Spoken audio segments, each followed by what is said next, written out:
most of what we see at sea is finely broken down plastics. We do know there's a lot of polyethylene and polypropylene, but that's just the stuff that we see floating at the surface. About 11 years ago, back in 2000, I went to Midway Atoll. Every carcass I saw had plastic pouring out of its chest. Cigarette lighters. There were a toothbrush. Here's a shotgun shell. All of this stuff I pulled out of bird skeletons. And it struck me as deeply wrong, because I realized that this comes from my community.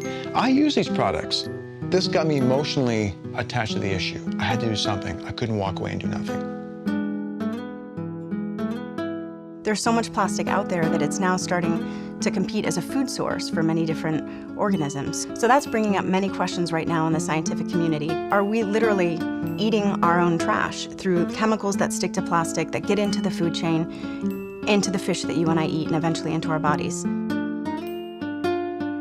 So in terms of what's most commonly out there, we would say packaging and single-use disposables. But it's really difficult to engage people about the importance of these tiny little microplastic particles. What's interesting is that each particle of plastic has the potential to be a sponge for what we call persistent organic pollutants, POPs for short.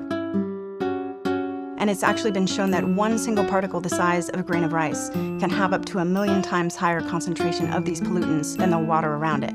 Toxins can desorb out of the plastic into the tissues and organs of the fish that are trying to eat those smaller fish. The toxins move up the food chain and they get more concentrated. And when you and I consume those bigger fish, the mahi-mahi, the tuna, what happens to us? When the oceans are healthy, we are healthy. And that's the world I want to leave behind for the next generation.